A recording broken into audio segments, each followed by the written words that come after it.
मंगलाचरण करो। तीन भुवन में वीतराग विज्ञानता, शिव स्वरूप शिवकार, नमः त्रियोग समारिके।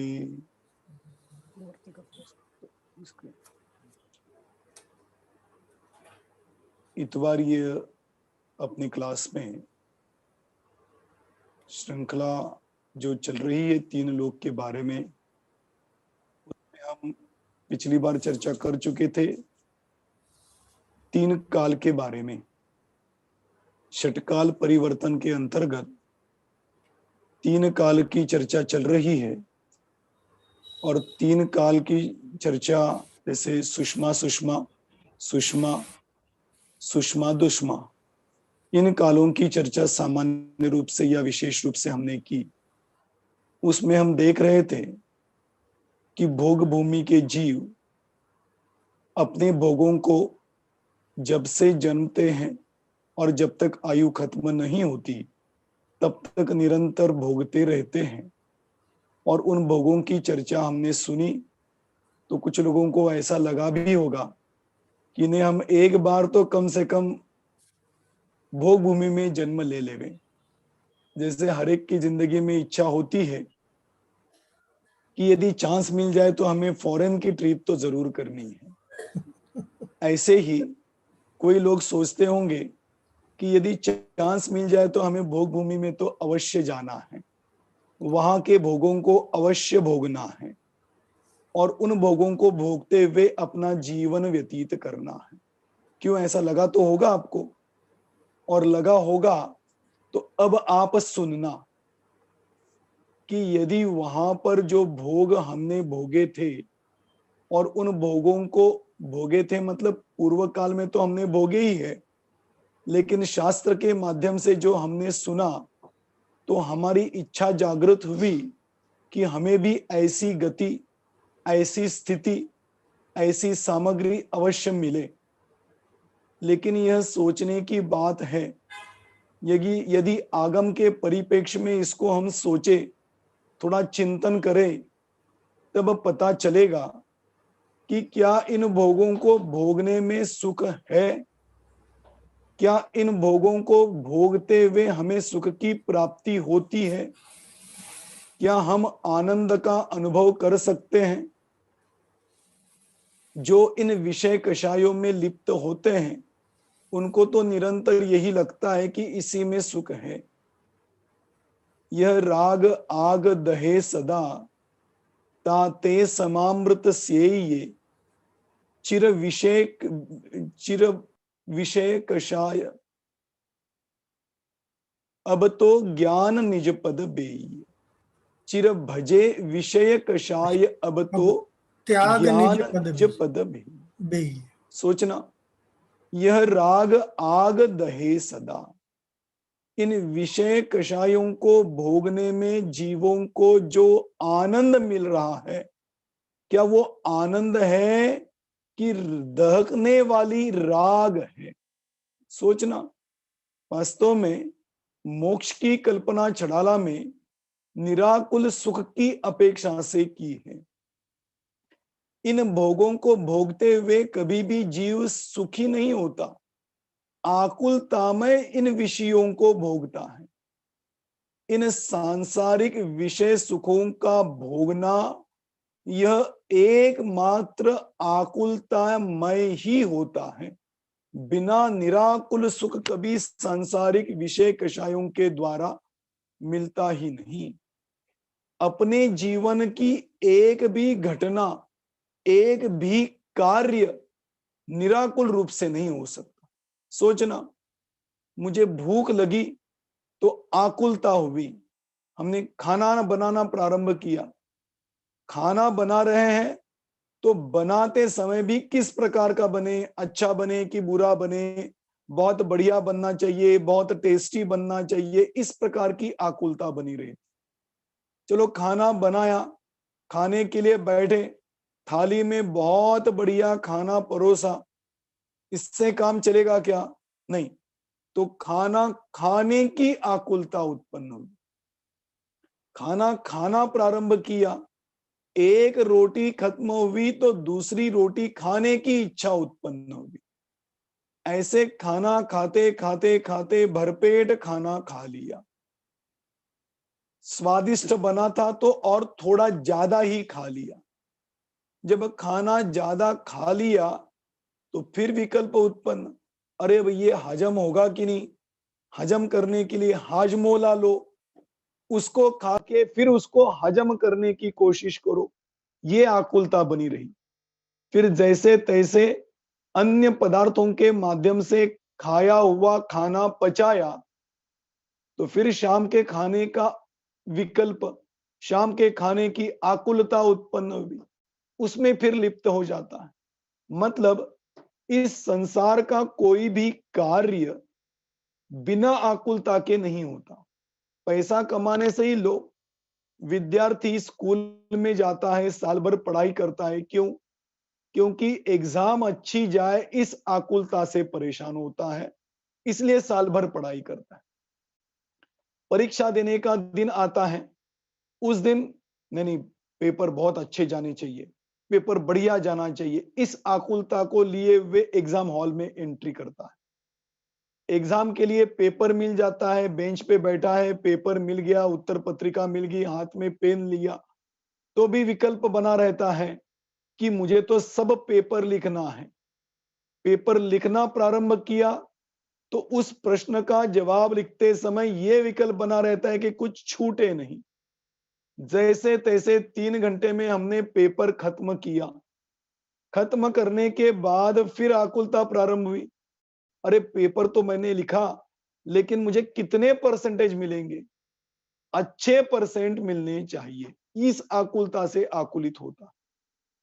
अब जब जब रिजल्ट का दिन आता है तो रिजल्ट मिला, बहुत बढ़िया मार्क्स मिले, तो अगली आकुलता, किस साइड में एडमिशन लेवे, किस कॉलेज में एडमिशन लेवे। कॉलेज में एडमिशन लिया तो आगे की पढ़ाई का टेंशन। ऐसे करते करते पढ़ाई खत्म हुई तो फिर अपने जीवन में सेट होने का टेंशन। सेट हो गए तो फिर जो कमाया उसको संभालने का। इस प्रकार से जीवन का कोई भी कार्य निराकुल नहीं होता।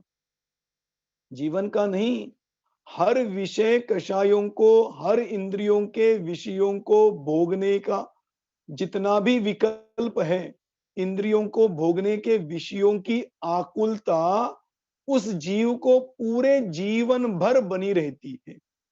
इसीलिए ये मत सोचना कि भोग भूमि में भोगने वाले जीव अत्यंत सुखी है, बल्कि विषय कषायों को भोगते हुए निरंतर दुखी ही है।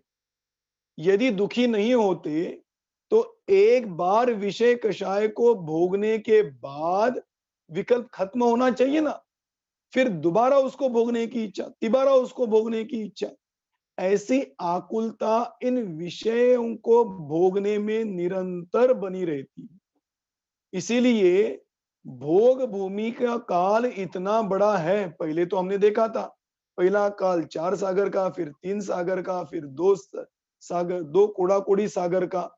मतलब 4 कोड़ा सागर, 3 कोड़ा सागर, 2 कोड़ा सागर तक वो जीव निरंतर विषय कषायों में लगे हुए अनंत सुख को भोगने की सोचते हैं, लेकिन निरंतर दुख को ही भोगते हैं, आकुलता को ही भोगते हैं, निरंतर आकुलता जनित दुख में ही प्रवर्तित होते हैं।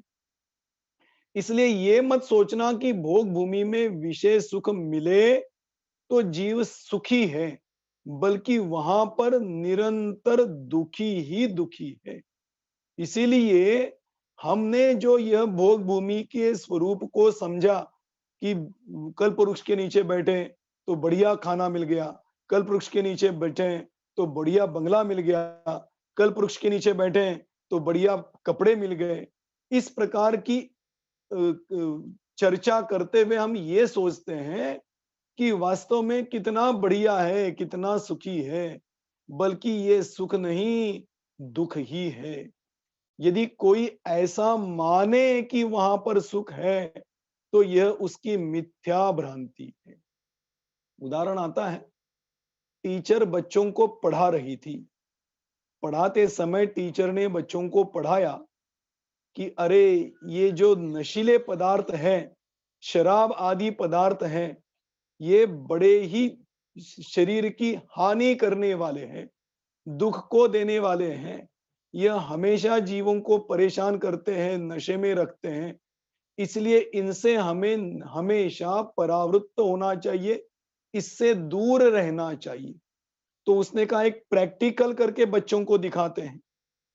तो उसने एक बाल्टी में शराब भर के सामने रखी, एक गधे को बुलाया और गधे को उस बाल्टी के पास छोड़ दिया।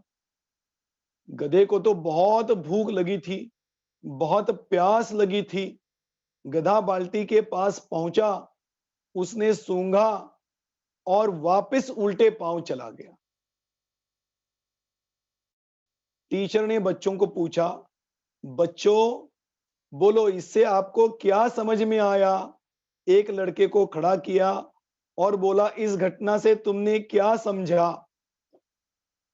लड़के ने कहा, टीचर इससे तो ये पता चला कि जो गधा है वह शराब नहीं पीता है। बताओ, गई भैंस पानी में। टीचर क्या सिखाना चाहती थी और बच्चे ने क्या सीखा? अपने इतिहास में राजा हरिश्चंद्र की घटना बहुत प्रसिद्ध है।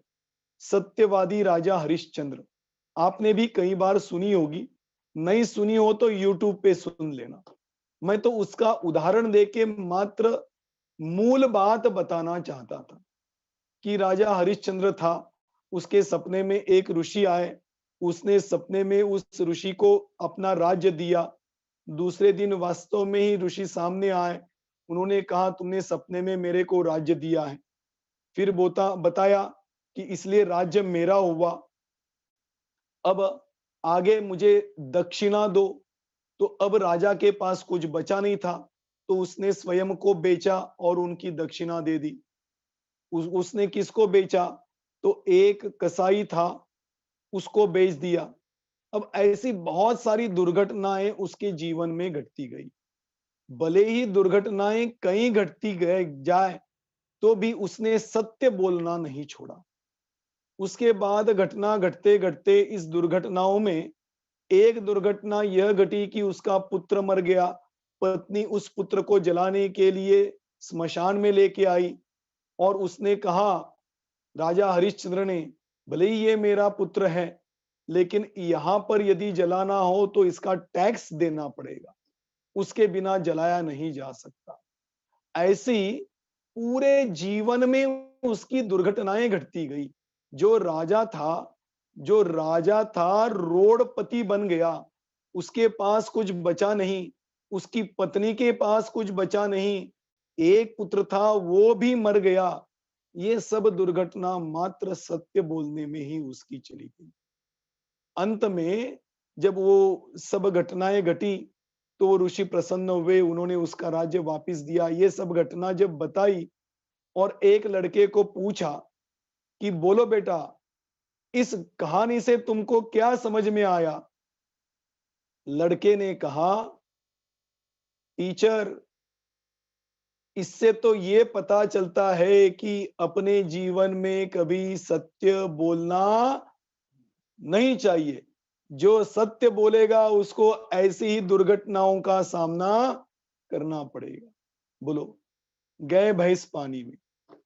जो कहानी की मॉरल, जो तत्व था, वही छोड़ के बाकी सब बच्चों ने ग्रहण किया। इसी प्रकार से तिलोय पन्नति, त्रिलोक सार आदि ग्रंथों में काल परिवर्तन के माध्यम से 3 काल की चर्चा करते हुए आचार्यों ने उन कालों में होने वाले विषय भोगों की चर्चा की और अपने जैसे पामर शिष्यों को बताया। और यदि हम ये ग्रहण करें कि जिंदगी में एक बार तो कम से कम हमें भोग भूमि में जाना है, तो सोचना गई भैंस पानी में। इन भोगों को भोगने से जीव कभी सुखी नहीं होता, कभी सुखी हुआ नहीं और कभी होगा भी नहीं। यदि सुखी बनना है तो इन विषय भोगों को हमें छोड़ना पड़ेगा, तत्व को समझना पड़ेगा, जिनवाणी को आधार बनाना पड़ेगा, जिनवाणी के तत्वों को अपने अंतरंग में क्रम क्रम से उतारने की कोशिश करनी पड़ेगी। जैसे डोरी पर एक एक बूंद गिरती जाए तो कुछ काल के बाद वो डोरी का उतना भाग कमजोर हो जाता है। एक छोटा बच्चा भी डोरी को खींचे तो वह टूट जाएगी। क्यों टूटी? क्योंकि वह बूंद, पहली बूंद जब से गिरना प्रारंभ हुआ तब से वो बूंद उस डोरी को कमजोर बना रही थी, क्षीण बना रही थी। इसी प्रकार से यदि हमें निराकुल सुख को प्राप्त करना है तो इस जिनवाणी रूपी बूंद को हमारे अंतरंग में निरंतर बहते रहना चाहिए, डालना चाहिए। इस जिनवाणी को समझकर अपने अंतरंग में क्रम क्रम से उतारेंगे तो इन विषय कषाय अपने आप टूटे बिना रहेंगे नहीं, यह इच्छा टूटे बिना रहेगी नहीं। वास्तव में इन काल परिवर्तनों को समझकर इस काल में होने वाली परिस्थितियों के माध्यम से, इन पर्यायों के माध्यम से इस पर्यायातीत आत्मा को समझना, ये इस तीन काल को समझने का वास्तविक अर्थ है। यदि यह तत्व नहीं निकाला तो समझना हमने जीवन में कुछ भी नहीं समझा। वर्तमान योग में कहानी किस्से भी बताए जाते हैं तो अंत में वैराग्य भावना उत्पन्न कराने के लिए कहानी किस्से बताए जाते हैं। जिसको वैराग्य भावना उत्पन्न ना हो उसने पद्म पुराण पढ़ के भी कोई फायदा नहीं, हरिवंश पुराण पढ़ लिया तो कोई फायदा नहीं। इस प्रकार से इस तिलोय पन्नति में भी इन काल परिवर्तनों की चर्चा की। उसके पीछे उद्देश्य यह है कि इन काल परिवर्तन में तीन काल में भोग भूमि तो है, उसमें भोगने वाले जीव भी है, भोग सामग्री भी है, लेकिन इस भोग सामग्री को भोगते हुए जीव कभी सुखी नहीं होता। इतना बड़ा काल मिलने पर भी उन विषयों को भोगते हुए निरंतर दुखी ही बना रहे। ऐसे भोग भूमि सुख प्रदायी है ऐसा कहने के बावजूद भी वास्तव में वे सुखी नहीं, दुखी है। प्रवचन सार में गाता है ना, किस प्रकार की? सपरम बाधा संयम विच्छिन्नम बंध कारणम विस्मम। ये इंद्रिय विषय सुख कैसे हैं? सपरम है, बाधा सहित है, विच्छिन्न है, बंध के कारण है और विषम है। इसलिए इसको सुख कहना वास्तव में निरर्थक है। ये सुख नहीं, दुख ही। इसीलिए हमें इन तीन कालों के भोगों को सुनते हुए निर्भोग स्वरूपी आत्मा का आश्रय करने की प्रेरणा लेनी चाहिए। ऐसे विषय कषायों को भोगते हुए काल परिवर्तन होते हुए पहले काल से दूसरे काल में पहुंचे, दूसरे काल से तीसरे काल में पहुंचे, तीसरे काल में भी वह जीव निरंतर भोगों को भोगते हुए आहिस्ता आहिस्ता काल आगे बढ़ता गया। बढ़ते बढ़ते जब काल अंत में पहुंचा, मतलब जो तीसरा काल था, कौन सा? सुषमा दुष्मा नाम का जो काल है, यह तीसरा काल, इसके हमने 8 भाग किए। इसमें से 7 भाग तक तो भोग भूमि के जीव इन कल्प वृक्षों के भोगों को भोगते ही जाते हैं। और जब 8वां काल प्रारंभ होता है, वह आठवां काल नहीं, 8वां भाग, काल कहती आपका ध्यान उधर जाएगा। तो तीसरे काल के हमने 8 भाग किए। उनके 7 भागों तक तो कल्प वृक्ष के भोगों को भोगते हुए भोग भूमि के जीव अपना काल व्यतीत करते हैं। लेकिन जैसे ही 8वां काल प्रारंभ होता है यह काल अगला चतुर्थ काल की सूचना देते हुए प्रारंभ होता है। यह काल हमें चतुर्थ काल की ओर ढलाता है। सुषमा दुष्मा ये तो काल हुआ, अब दुष्मा सुषमा काल की सूचना हमें यह चौथा काल का 8वां भाग देता है। मतलब क्या होता है, जब 8वां भाग प्रारंभ होता है तो अपने आप कल्प वृक्षों का तेज कम हो जाता है। अपने आप कल्प वृक्षों को फल देने का सामर्थ्य कम हो जाता है। अपने आप इनकी फलश्रुति घट जाती है और जीवों को मिलने वाली भोग सामग्री भी अपने आप कम कम होती जाती। जब यह सामग्री कम होती जाती है तो जीव अत्यंत व्याकुलित होता है, दुखी होता है। हमारे जीवन में भी ऐसी ही घटना घटती है कि जो हमें विषय भोग बड़ी सरलता से सुलभता से मिलते हैं और उसमें हम रचते पचते हैं तो हमें तो बड़ा मजा दिखाई देता है। लेकिन जैसे ही यह विषय भोग कम हो जाते हैं, किसी दुर्घटनावश छूट जाते हैं, नष्ट होते हैं, तो जीव बड़ा दुखी होता है। वह सोचता है अब इन विषय भोगों को कैसे प्राप्त किया जाए, इसको कैसे मिलाया जाए, इससे बहुत आकुलित होता है। ऐसे ही जब यह 8वां भाग प्रारंभ होता है, तीसरे काल का 8वां भाग प्रारंभ होता है, तब इन कल्प वृक्षों से मिलने वाली फलश्रुति अपने आप कम हो जाती। जीव अत्यंत व्याकुलित होते हैं। उनकी व्याकुलता को दूर करने के लिए ऐसे जीवों की उत्पत्ति होती है जिन जीवों को कहते हैं कुलकर। आज का अपना मूल विषय यही है, कुलकर। तो वह जो कुलकर होते हैं, वे कुलकर इस तीसरे काल के 8वें भाग से उत्पन्न होना प्रारंभ होते हैं। क्यों उत्पन्न होते हैं, वह कौन से जीव हैं, कहां से आते हैं, कैसे यहां पर उत्पन्न हुए और वह करते क्या है, इनकी चर्चा इस 8वें भाग में आती है, जिनको हम कुलकर कहते हैं। कुलकर कुलकर भी कहते हैं और कुलधर भी कहते हैं। कुलधर और कुलकर का क्या मतलब है, देखिए। कुलकर मतलब कुल को करने वाले, उनको कहते हैं कुलकर। क्या इन्होंने कुल की निर्मिति की थी, इसलिए उनको कुलकर कहते हैं। कुलधर भी कहा जाता है। क्या इन्होंने कुल को धारण किया था, इसलिए उसको कुलधर कहते हैं। कुल किसे कहते हैं, देखो हमने पहले चर्चा की थी। कुल और जाति, पिता के वंश को चलाना यह तो होता है कुल, और माता के पक्ष को चलाना इसको कहते हैं जाति। जाति का यह एक अर्थ निकलता है। दूसरा, यदि हम गोमटसार आदि ग्रंथों के आधार से जाति की चर्चा करें तो 5 प्रकार की जाति की चर्चा की। कौन से, जीवों की 5 जातियां। कौन सी, एकेंद्रिय, द्विंद्रिय, त्रिंद्रिय, चतुरिंद्रिय और पंचेंद्रिय जाति के जीव, इसको भी जाति कहते हैं। इस प्रकार से कुल और जाति की चर्चा जिनवाणी में आती है। तो ये कुलधर मतलब क्या, देखिए।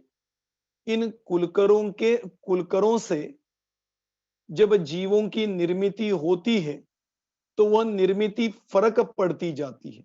कैसी फर्क पड़ती जाती है कि भोग भूमि में जीव युगलिया उत्पन्न होते हैं, लेकिन जैसे ही कर्म भूमि की व्यवस्था प्रारंभ होती है तो जीव युगलिया उत्पन्न नहीं होते, अकेले अकेले उत्पन्न होते, और फिर वही अपने कुल को बढ़ाने वाले होते हैं। तो ये परंपरा यहां से प्रारंभ हुई, इसलिए इनको कहते हैं कुलधर। कुल को धारण करने वाले, इसलिए इनको कहा कुलधर। और कुल कर क्यों कहा, क्योंकि इस काल में जो जीव उत्पन्न हुए, जिनको की कल्प वृक्षों से अपनी दिनचर्या चलाने योग्य साधन संपन्नता मिलना कम हुआ, तो जीव व्याकुलित हुए उनकी व्याकुलता को दूर करके मनुष्य कुल परंपरा के अनुसार कर्म भूमि उचित कार्य करते हुए अपना जीवन बिताए, ऐसा मार्गदर्शन किया। इसलिए इनको कहा गया कुलकर। और एक शब्द इनके बारे में आता है, उसको कहते हैं मनु। देखिए, थोड़ा आधार भी आपको बताऊं। तिलोय पन्नति, पेज नंबर 147, भाग 2, पेज नंबर 147, गाथा नंबर 511 से ये विषय प्रारंभ किया। और वहां पर इन्होंने एक 514 और 515 में इसकी चर्चा की। क्या की?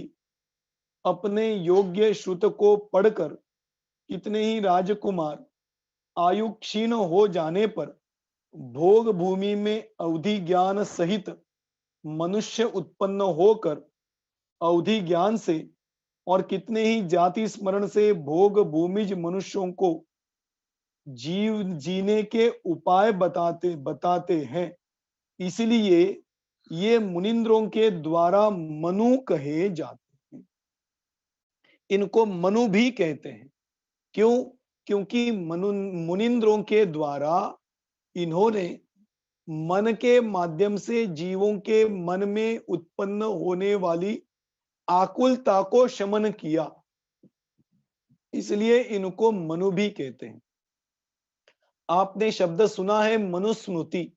मनुस्मृति क्या है? मनु के स्मृति के द्वारा लिखा गया ग्रंथ, इसको कहते हैं मनुस्मृति। ये तो अजैनों की परंपरा है। अपने यहां मनु किसे कहा? कि जिन्होंने भोग भूमि के अंत में जीवों को कर्म भूमि उचित अपने जीवन जीने की कला सिखाई, उनको यहां पर कहते हैं मनु। इस प्रकार से यह भोग भूमि के अंत में 14 प्रकार के मनु, 14 प्रकार मतलब 14 कुलकर, कुलधर या मनु उत्पन्न हुए, जिन्होंने अपने जीवन में जीने की कला सिखाई। आ गया समझ में? इनको कहते हैं कुलकर। अब इनके बारे में चर्चा आती है, ये कुलकर बने कैसे और इन्होंने किया क्या। देखना, इसके बारे में तिलोय पन्नति में मैंने अभी जो पेज नंबर बताया 147, 511 से लेकर इसकी चर्चा आती है और यह बताया। वहां से पढ़ के फिर इसकी चर्चा करते हैं। देखो, प्रतिश्रुति आदि को लेकर नाभिराय पर्यंत ये 14 मनु पूर्व भव में, देखना ध्यान देना, ये बहुत बढ़िया बात है, समझने की बात है। पूर्व भव में विदेह क्षेत्र के अंतर्गत महाकुल में राजकुमार थे।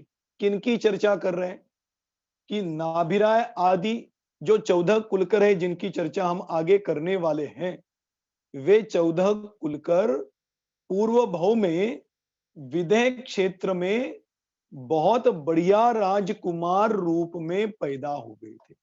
कहाँ है भोग भूमि, कहाँ है कर्म भूमि, कहाँ है विदेह क्षेत्र? देखिए, यहां पर उसकी चर्चा भी अपन थोड़ी सी करते हैं।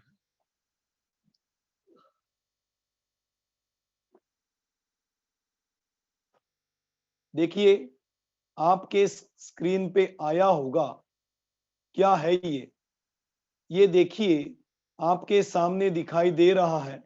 यह विदेह क्षेत्र का एक भाग है। विदेह क्षेत्र कहाँ है?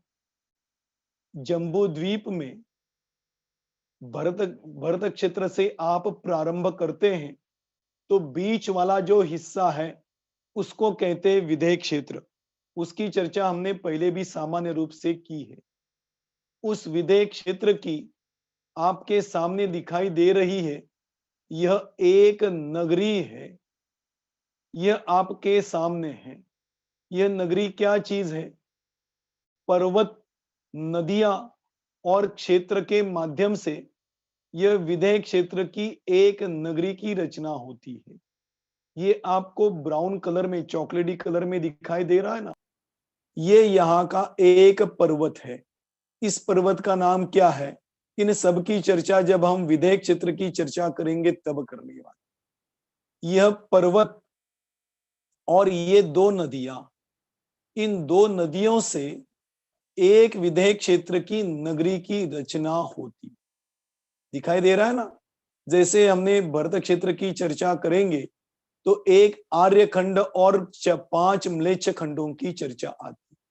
ऐसे ही इस विदेह क्षेत्र की एक नगरी में बीच में ग्रीन दिखाई दे रहा है, यह आर्य खंड है और बाकी के 5 म्लेच्छ खंड है। इस नगरी में आपको दिखाई दे रहा है ये बीच वाला ग्रीन भाग, यह आर्य खंड का भाग है और इस आर्य खंड में वहां के चक्रवर्ती आदि सब कर्म भूमि के जीव इन नगरियों में उत्पन्न होते हैं। जैसे यहाँ पर आता है कि यहाँ का चक्रवर्ती होता है, उसकी नगरी का प्रमाण होता है 8 योजन चौड़ा और 12 योजन लंबी। ऐसी उसकी अयोध्या नगरी इस विदेह क्षेत्र में होती है। जैसे इसकी अयोध्या नगरी है, वैसे अन्य भी बहुत सारी नगरियां इस विदेह क्षेत्र के आर्यखंड में होती और वहां के वो राजा भी होते हैं। जैसे चक्रवर्ती के अंडर में कई राजा लोग होते हैं, ऐसे ही यहाँ के चक्रवर्ती की ये नगरी है और बाकी के क्षेत्र में कई नगरियां होती है और उन नगरियों में वहां के राजा होते हैं। जब राजा है तो वहां राजकुमार भी होंगे। ऐसे इन नगरियों में कई राजकुमार होते हैं। कई राजा लोग तो धर्म प्रभावना में अपना जीवन व्यतीत करते हैं, धर्म मार्ग में अपना जीवन लगाते हैं और कई राजा लोग तो विषय भोगों में लिप्त होते हैं। ये मत समझना कि विदेह क्षेत्र में हर जीव मोक्ष का पुरुषार्थ करता है।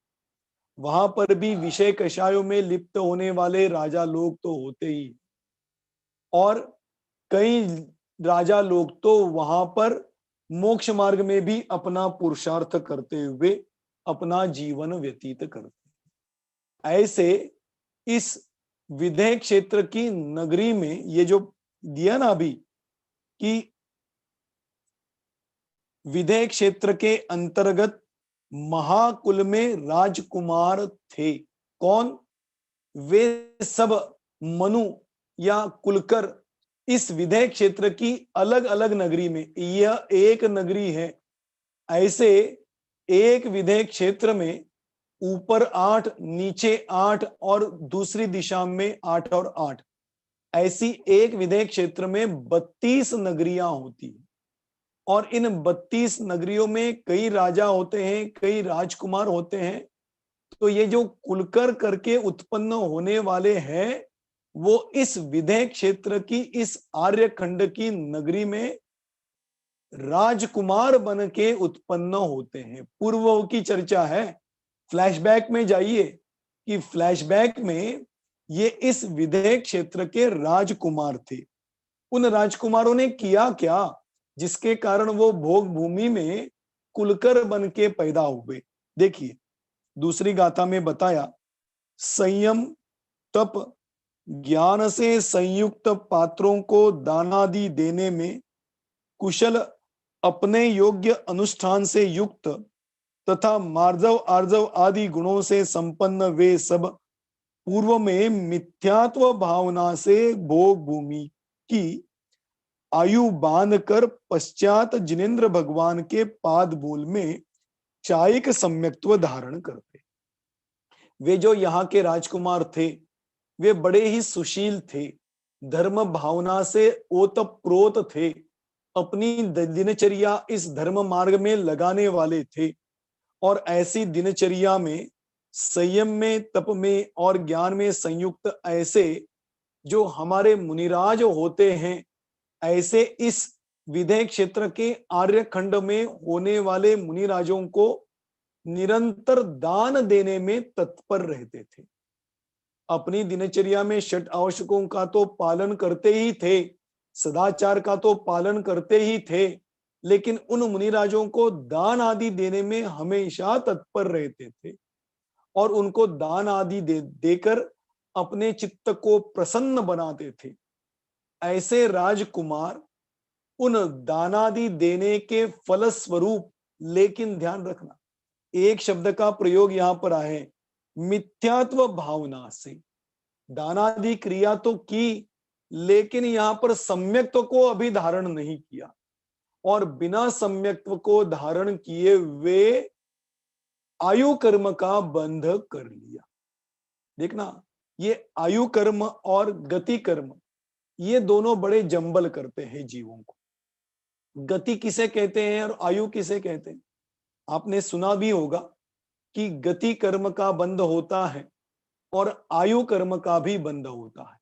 अक्सर इसको सुनने में और समझने में गड़बड़ी होती है। आयु किसे कहते हैं और गति किसे कहते हैं? आप इंक पेन से तो लिखते हुए देखा होगा। इंक पेन मालूम है ना, स्याही का पेन, जिसमें स्याही भर के लिखा जाता है। आजकल तो जमाना जेल पेन का है, बॉल पेन का है। इंक पेन तो बच्चे भूल ही गए कैसे लिखा जाता है इंक पेन से। मैं उदाहरण दे रहा हूं उस इंक पेन का।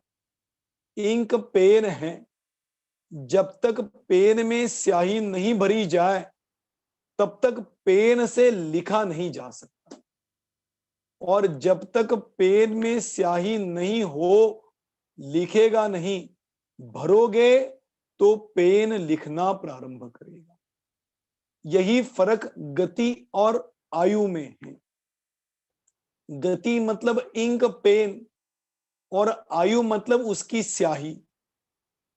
गतियां चार प्रकार की होती है, मनुष्य गति, देव गति, नरक गति और तिर्यंच गति। ये चार प्रकार की गति है और इसका कर्म गति कर्म कहलाता है। ये नाम कर्म की प्रकृतियों का भेद है। समझना, 8 प्रकार के कर्म है ना, 4 घाती और 4 अघाती। अघाती में आयु, नाम, गोत्र और वेदनीय, इनकी चर्चा आती है। इसमें से एक है आयु नाम कर्म, एक है आयु कर्म और दूसरा है गति नाम कर्म। गति नाम कर्म, नाम कर्म, गति भले ही नाम आया हो लेकिन वह नाम कर्म का भेद है। ऐसे आयु और गति, 4 प्रकार की गतियां, मतलब स्याही का पेन और उसमें होने वाली स्याही मतलब आयु। क्या फर्क है समझना थोड़ा सा। गति कर्म तो इस जीव को निरंतर बनता है। क्रोध किया, नरक गति नाम कर्म का बंध होगा। किसी को दान आदि देने के भाव किए, देवगति नाम कर्म का बंध हुआ। संक्लेश परिणाम किए, नरक गति नाम कर्म का बंध हो गया। मीडियम शांत परिणाम किए, मनुष्य गति का बंध हो गया। और मायाचारी आदि परिणाम किए तो तिर्यंच गति नाम कर्म का बंध होगा। ये 4 प्रकार की प्रक्रिया अपने जीवन में सुबह से लेके शाम तक निरंतर चलती रहती। और जब जब ऐसे परिणाम होते हैं, ये इसका विस्तार बहुत अच्छा है, बड़ा है, मैं तो आपको इसमें शॉर्ट में बता रहा हूं। तो जैसे जैसे परिणाम होंगे वैसे वैसी गति निरंतर बंधेगी। एक क्षण पहले नरक गति बंधेगी, दूसरे क्षण में देव गति बंधेगी, तीसरे क्षण में तिर्यंच गति बंधेगी। इस प्रकार से निरंतर दिन में जीव की गतियां बंधती रहती। लेकिन आयु कर्म ऐसे नहीं बनता। आयु कर्म जीव के आयु के त्रिभाग में बनता है। जैसे उदाहरण दूं, मेरी आयु 90 वर्ष की है तो उसके 3 भाग करो, 30 30 30, तो उसके 2 भाग खत्म होने तक तो आयु कर्म बनता नहीं। तीसरा भाग प्रारंभ होता है तो पहले समय में इस जीव को आगामी आयु कर्म बंधेगा। उस समय नहीं बंधा तो 30 साल के पुनः 3 भाग करो, उसके 20 साल तक तो आयु कर्म नहीं बंधेगा। उसके आगे 10 साल बचे हैं, उसके पहले समय में आयु कर्म बंधेगा। ऐसी प्रक्रिया उसके जीवन में 8 बार होती, और 8 बार में भी नहीं बंधा तो मरने से कुछ समय पहले उसको आयु कर्म का बंध होता है। आयु कर्म जीवन में एक ही बार बनता है, लेकिन गति कर्म जीवन में निरंतर बनता रहता। तो सोचना, मैंने देवगति का भी बंद किया, नरक गति का भी बंद किया, तिर्यंच गति का भी बंद किया, मनुष्य गति का भी बंद किया। अब मैं जाऊंगा कहां, कौन सी गति में जाऊंगा, इसका निर्णय करेगा आयु कर्म। यदि मैंने आयु कर्म देवायु का बांधा तो ये सब गति कर्म लेते हुए वह जीव जब देव गति में जाएगा तो बाकी की गति रूपी कर्म देव गति रूपी कर्म में प्रवर्तित होंगे, संक्रमित होंगे, और उदय में मात्र देव गति का ही कर्म आएगा। आ गया समझ में मैं क्या बोल रहा हूं? नरक में गया, जिसने नरकायु बांधी, तो बाकी के जो गतियों का निरंतर मैंने पूरे जीवन भर में बंद किया था, वे सब गति कर्म एकमात्र नरक गति रूप प्रवर्तित होंगे, संक्रमित होंगे, और नरक रूप से ही उदय में आएंगे। मनुष्य में जाएगा तो मनुष्य उचित, तिर्यंच में जाएगा तो तिर्यंच उचित। मतलब मैंने स्याही आयु कर्म को क्यों कहा? क्योंकि उस गति में जाने का और टिकने का निर्णय आयु कर्म के द्वारा होता है, गति कर्म के कारण नहीं। गति तो सिर्फ दिशा बताती है, आयु तो वहां पर ले जाकर वहां पर टिकाने का काम करता। इसीलिए यहां पे आया समझ में, ऐसे गति और आयु कर्म में भेद है।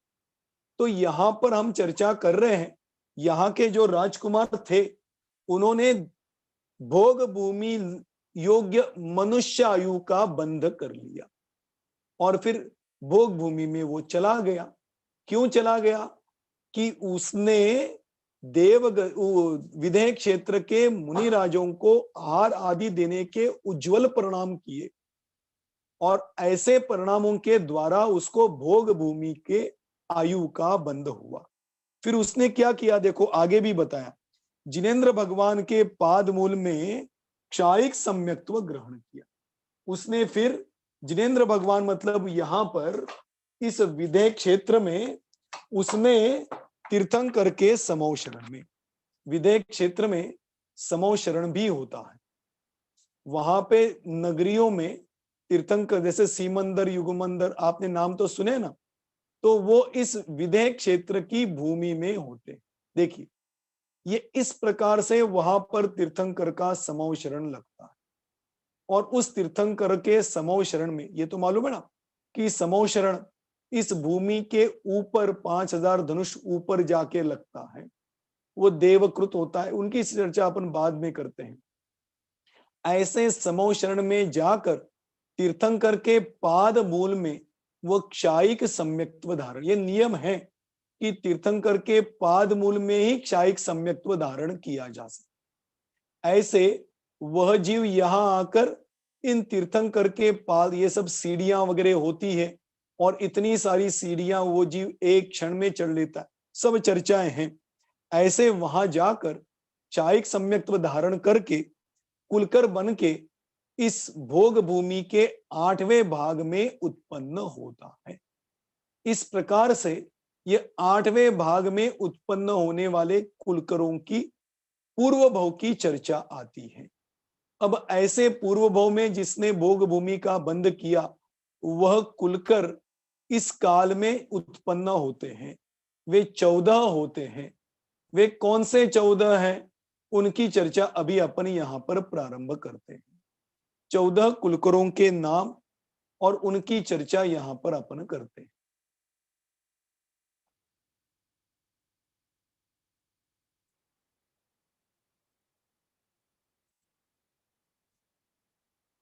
देखिए 14 कुलकर, इन काल में 14 कुलकर होते हैं। इनके क्रमशः चर्चा करते हैं।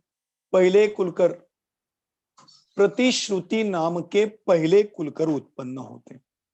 इनके काल में क्या हुआ देखना, जब 8वां काल प्रारंभ हुआ, 8वां भाग, 8वां काल नहीं सॉरी, तीसरे काल का 8वां भाग प्रारंभ हुआ, तो अपने आप भोग भूमि में जो तेजांग नाम का कल्पवृक्ष, याद है ना, मैंने 10 प्रकार के कल्पवृक्षों का विस्तार से वर्णन किया था। उसमें तेजांग नाम का जो कल्पवृक्ष था उसकी चर्चा यहां पर आती है। देखिए एक तत्वार्थ सूत्र की टीका है पंडित श्री चेतन दास जी कृत तत्वार्थ सार नाम की, उसमें इसकी चर्चा बहुत बढ़िया तरीके से आई है। उसकी चर्चा अपन यहाँ पर प्रारंभ करते हैं। देखिए, पहले कुलकर प्रतिश्रुति नामक कुलकर हुए, उनके साथ क्या हुआ देखिए।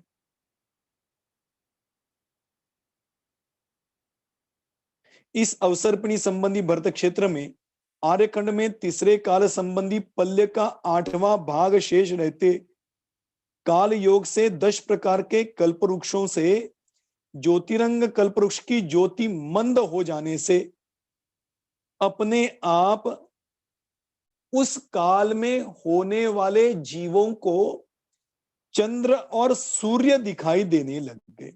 चंद्र सूर्य, देखिए वो भी मैं आपको यहां पर बताऊं। चंद्र और सूर्य दिखाई देने लग गए मतलब क्या हुआ? जब तेजांग नाम का कल्पवृक्ष था तो तेजांग नाम के कल्पवृक्ष की आभा तेज इतना था कि उस तेजांग नाम के कल्पवृक्ष के कारण यहां पर होने वाले जीवों को उस समय में होने वाले चंद्र और सूर्य दिखाई नहीं देते थे। उसका तेज ही इतना था कि चंद्र सूर्य का तेज अपने आप फीका पड़ता था। आप सूरज की ओर देखो और फिर किसी की ओर देखो तो आपको वो व्यक्ति दिखाई नहीं देगा। क्यों नहीं? क्योंकि सूर्य के तेज के कारण उतनी तेज रोशनी आंखों में पड़ती है तो उसके सामने बाकी कुछ दिखाई नहीं देता। ऐसे ही भोग भूमि में अब तक तीसरे काल के 7वें भाग तक इस तेजांग नाम के कल्पवृक्ष का तेज इतना था कि उसके सामने ये सूर्य चंद्र का तेज फीका पड़ता था, दिखाई नहीं देते थे। होते तो थे लेकिन दिखाई नहीं देते थे। इसीलिए आज तक भोग भूमि में किसी जीव ने उन सूर्य और चंद्र के विमानों को नहीं देखा। आ गया समझ में? दिखाई नहीं देते तो देखा ही नहीं था। अब बाद में हुआ क्या कि इस कुलकर के काल में अपने आप इस तेजांग नाम के कल्प वृक्ष का तेज कम होता गया, उसका तेज फीका हुआ। जैसे ही तेज फीका हुआ तो जीवों को आकाश में सूर्य और चंद्र दिखाई देने लगे। और जैसे ही भोग भूमि के जीवों ने इस सूर्य और चंद्र को देखा तो एकदम से भयभीत हुए। अरे आज तक तो ये कुछ था नहीं, अब ये क्या चीज है? अरे इसके द्वारा तो हमारे ऊपर संकट आने का चांस है। आ गया समझ में? तो जब जिस वस्तु को आज तक देखा नहीं, अचानक से उस वस्तु दिखाई दे तो हमारे मन में अनेक शंकाएं उत्पन्न होती है। ऐसी शंकाएं इस भोग भूमि में उत्पन्न हुए जीवों के मन में उत्पन्न हुई। यहाँ पे बताया भी है कि आषाढ़ सुदी पूर्णिमा के दिन संध्या समय में पूर्व दिशा में चंद्रमा का उदय और पश्चिम दिशा में सूर्य का अस्त होता हुआ इस भोग भूमि के जीवों ने देखा। और जैसे ही देखा तो वो बड़े ही भयभीत हुए और फिर अपने राजा प्रतिश्रुति नामक कुलकर के पास पहुंचे। तो उस राजा ने उनको समझाया कि ये चंद्र और सूर्य अभी नहीं, अनादिकाल से हैं और ये सुदर्शन मेरु की परिक्रमा देते रहते हैं। आज तक तेजांग नामक कल्पवृक्ष के तेज के सामने ये दिखाई नहीं दे रहे थे, लेकिन अभी यह काल खत्म होने जा रहा है, काल कर्म भूमि की ओर बढ़ रहा है। इसलिए इस तेजांग नाम के वृक्ष का तेज कम हो गया।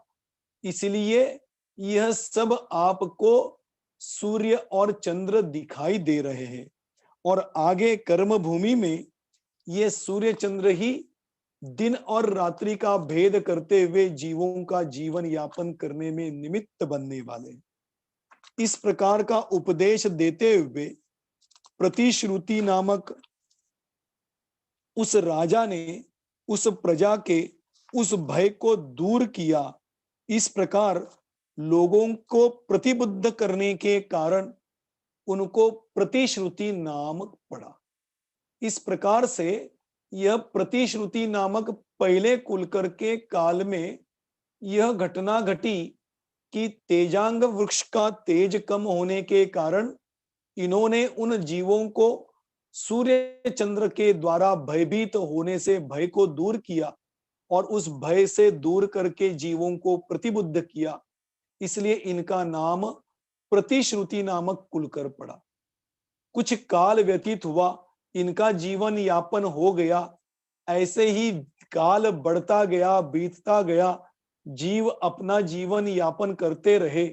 ऐसे बढ़ते बढ़ते इनके बाद दूसरे कुलकर आए, उनका नाम है सनमति। इन्होंने क्या किया, देखो, दूसरे कुलकर के समय ज्योतिरंग जाति के कल्प वृक्षों की ज्योति अधिक मंद हो गई, और भी मंद हो गई। उस मंद होने के कारण रात्रिकालीन आकाश में ग्रह नक्षत्र तारे आदि सभी ज्योतिष देव दिखाई देने लगे। पहले तो तेज थोड़ा सा कम हुआ था तो सूर्य चंद्र दिखाई देने लगे। दूसरे के समय में और भी अधिक कम होने के कारण आकाश में सूर्य चंद्र ग्रह नक्षत्र तारे आदि दिखाई देने लगे। ये तो ज्योतिष विमान है, आप जानते हैं, सुदर्शन मेरु पद की परिक्रमा देते हैं और वो अपने स्पीड में घूमते हैं। ये किसी को परेशान नहीं करते। ध्यान रखना, ग्रह किसी को भी परेशान नहीं करते। वे तो अपनी वीथी में अपने स्पीड में घूमते रहते हैं। जब तेजांग नाम के कल्पवृक्ष का तेज और कम हो गया तो ये सब दिखाई देने लगे। तो जीव भयभीत हुए। उस भयभीत हुए जीव को उन्होंने समझाया कि अब जब सूर्य का अस्त होगा तो रात्रि में ये सब दिखाई देंगे, और जब सूर्य का उदय होगा तो उसमें उसके तेज के सामने ये चंद्र सूर्य ग्रह दिखाई नहीं देंगे। इस प्रकार से यह एक विमान है, ज्योतिष देवों के विमान है, और ये रात्रि में दिखाई देंगे और दिन में सूरज दिखाई देगा। इस प्रकार की दिनचर्या अभी यहां से आगे प्रारंभ होगी और ये तेजांग नाम के वृक्ष का तेज आहिस्ता आहिस्ता कम होगा। ऐसे सनमति को जागृत किया। इसीलिए सनमति मतलब उन जीवों के अंदर का भय मिटा के अच्छी बुद्धि जागृत की। सनमति, सन मतलब अच्छी उत्कृष्ट बुद्धि जागृत की, इसलिए इनका नाम पड़ा सनमति। ऐसे दूसरे कुलकर हुए। ऐसे दूसरे कुलकर भी राज्य करते हुए, लोगों को समझाते हुए, अपना जीवन यापन करते हुए आयु कर्म के अभाव के बाद वन विलीन हो गए और तीसरे कुलकर उत्पन्न हुए। वह भी अपना राज्य करने लग गए। अब तीसरे कुलकर के समय में कुछ और अधिक घटना घटी। देखो, अलग अलग प्रकार की घटनाएं घटती गई। तो ये जब तीसरे कुलकर है, इनका नाम है क्षेमंकर। क्षेमंकर नाम के तीसरे कुलकर है। इनके समय में क्या घटना घटी, सोचना कि भोग भूमि में जो अपने चर्चा की थी ना, भोग भूमि में जो तिर्यंच गति के जीव थे, शेर था, सियाल था, बाघ था, ऐसे जिसको हम क्रूर प्राणी कहते हैं, ऐसे क्रूर प्राणी भी कल्प वृक्षों के फल खाते हुए मनुष्यों के साथ घुल मिल जाते हैं। बिल्कुल मनुष्य के घर जैसे व्यतीत होते हैं। कभी उनको परेशान नहीं करते, कभी उनको कुछ करते नहीं, उनके ऊपर दहाड़ते नहीं, कुछ भी नहीं। बिल्कुल पेट प्राणी बोलते ना, पेट पेट पेट मतलब पाली, जिन्होंने आज तक हमने पाल के रखा है, कुत्ते बिल्ली आदि, ऐसे प्राणियों के जैसे वे भी मनुष्यों के आज्ञाधारक हुआ करते थे। लेकिन काल व्यतीत जैसे होने लग गया, वैसे वैसे वे शेर आदि, समझ लो सरल परिणामी सिंह व्याघ्र आदि दुष्ट जीव कुछ विकार रूप से भयंकर शब्द करने लग गए। मतलब आवाज करने लग गए, दहाड़ने लग गए और इस मनुष्यों को भयभीत करने लगे। अपने आवाज से अपने दहाड़ने से यहाँ के जीवों को भयभीत करने लगे।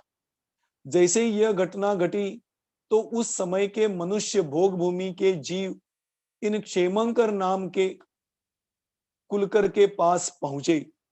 तब उन्होंने उनको कंप्लेंट की कि अब ये जो तिर्यंच गति के जीव है, शेर आदि, वो मुंह फाड़ के मतलब बड़ा करके हमको डराते हैं, आवाज करके हमको डराते हैं, सींग वाले प्राणी सींग से हमको डराते हैं।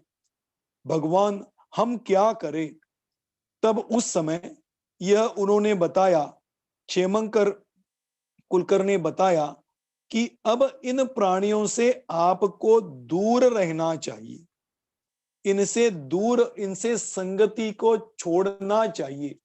आज तक ये कुछ नहीं करते थे, लेकिन अब ये आपको जैसे जैसे काल व्यतीत होगा, जैसे जैसे भोग भूमि का अंत होगा, तो ये प्राणी आपको परेशान करेंगे। इसलिए इनसे आज तक जो लगाव बना था उसको आपको हटाना पड़ेगा और इनको दूर रखना पड़ेगा। ऐसे कह के जो अंतरंग में क्षोभ उत्पन्न हुआ था, वह क्षोभ लोगों का दूर किया, नष्ट किया। इसको कहते हैं क्षेम करना। ऐसे क्षेम, कुशल क्षेम कहते ना, ऐसे अंदर के भय को नष्ट करके कुशल क्षेम बनाया, इसलिए इनका नाम क्षेमंकर पड़ा। ऐसे ही ये तीसरे कुलकर का भी काल व्यतीत होते होते आगे काल व्यतीत जैसे होने लग गया, तो चौथे कुलकर उत्पन्न हुए। इनका नाम है क्षेमंधर। क्षेमंधर मतलब क्या? देखिए, इनके बारे में भी चर्चा आती है। जैसे जैसे काल व्यतीत होने लग गया, वैसे वैसे वो तिर्यंच गति के जीव सिर्फ पहले दहाड़ते ही थे, अब वो मनुष्यों के ऊपर कूदने लग गए, उनको और डराने लग गए, उनको और भयभीत करने लग गए। गाय भैंस दौड़ते हुए उनके ऊपर आने लग गए, ऐसी क्रोधित होने लग गए। यह सब घटनाएं बढ़ती गई, तो ये सब लोग दौड़ते हुए क्षेमंधर कुलकर के पास पहुंचे। तो उस कुलकर ने उनको समझाया, काल व्यतीत होगा वैसे इनकी ये प्रवृत्ति और बढ़ती जाएगी। अब आपको अपने हाथ में लाठी आदि शस्त्र रखने पड़ेंगे, जिसके कारण ये तिर्यंच गति के जीव आपसे डर कर रहेंगे, आपके ऊपर नहीं आएंगे, आपको भयभीत नहीं करेंगे। ऐसे हाथ में लाठी, पत्थर या कोई भी शस्त्र आपको रखना पड़ेगा। इस प्रकार से क्षेम मतलब कुशलता को धारण करने का मार्ग बताया, इसलिए इन चौथे कुलकर को कहा था क्षेमंधर। अब ऐसे ही इनका भी काल व्यतीत होता गया और पांचवें नंबर के कुलकर आए, इनका नाम है सीमंधर।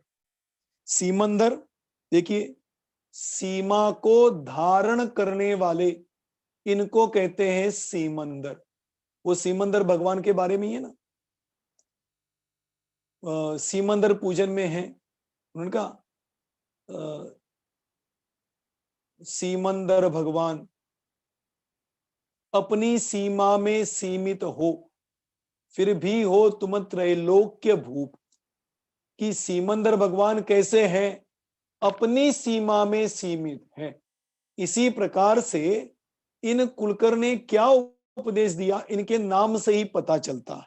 देखिए, जैसे जैसे चौथे नंबर के कुलकर का काल व्यतीत हो गया, वैसे वैसे यह जो कल्पवृक्ष थे, इन कल्पवृक्ष की देने की प्रवृत्ति भी कम होती गई, फल देने का सामर्थ्य और कम हो गया। अब क्या होने लग गया कि कल्पवृक्ष अल्प फल देने लग गए, कम फल देने लग गए। और जैसे ही कम फल देने लग गए, तो अपने आप ही उस फल को प्राप्त करने के लिए लोगों में, मनुष्यों में झगड़ा होने लग गया। होता है ना। अब जैसे देखो, वैक्सीन का काम चल रहा है वर्तमान में। अब जब वैक्सीन शॉर्ट होने लगते हैं, तो हर कोई कोशिश करता है, धड़पड़ करता है और कहता है कि मेरे को वैक्सीन मिले। इसलिए हर कोई कोशिश करता है। अभी तो कैसे ऑनलाइन रजिस्ट्रेशन हो गया, तो फिर भी समाधान हो गया, ठंडाई हो गई। लेकिन जब तक उसका ऑनलाइन रिजर्वेशन नहीं होता था, तो देखो जहां पर वैक्सीन मिलता था वहां पर इतनी सारी भीड़ होती थी।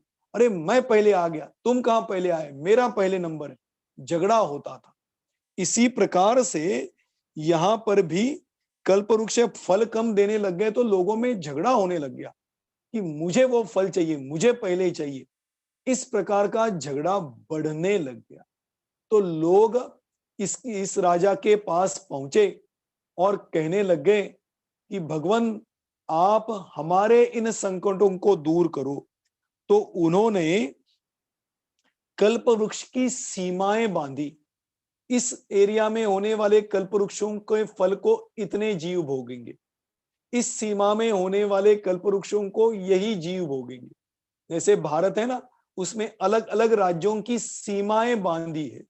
इसी प्रकार से सीमंदर कुलकर ने उस भोग भूमि में होने वाले कल्प वृक्षों को सीमाओं में बांधा, और उतनी सीमा में होने वाले जीव उतने ही कल्प वृक्षों के फल को लेंगे। बाहर के एरिया के लोग वहां आके फल को नहीं। ऐसी सीमाओं को बांधकर उस समय में होने वाले मनुष्यों के झगड़े को दूर किया और उनके मन में शांति प्रस्थापित की। ऐसे सीमा को बांधकर शांति प्रस्थापित की, इसलिए इस कुलकर का नाम पड़ा सीमंत, सीमंकर। ऐसे सीमा को बांधने वाले ऐसे सीमंकर तीर्थंकर ये 5वें नंबर के कुलकर हुए। ऐसे इन 5 कुलकरों की चर्चा यहां पर हम कर रहे हैं। आगे 14 कुलकरों की चर्चा की करनी है, लेकिन देखिए जैसे भोग भूमि का काल व्यतीत हो रहा है, वैसे अपना समय भी इतनी ही तेजी से भाग रहा है, और भागते भागते 8:30 कब बज गए पता नहीं चला।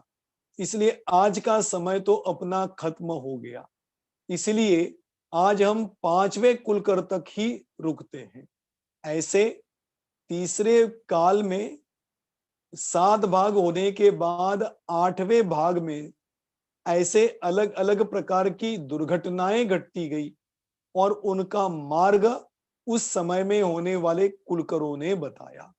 ऐसे 1 से लेके 5 कुलकरों के जीवन में घटने वाली घटनाओं के माध्यम से कुलकरों के नाम प्रसिद्ध हुए, उनको हमने समझा। अब बाकी के 9 कुलकरों की चर्चा हम अगले क्लास में करेंगे। इस प्रकार से यह कुलकरों की चर्चा आती है। अब आगे इन 14 कुलकरों में से 9 कुलकर के जीवन में क्या क्या घटनाएं घटी और उन्होंने उनका मार्ग कैसे बताया, और वह घटना घटते हुए चतुर्थ काल प्रारंभ होने के बाद क्या हुआ, इन सब की चर्चा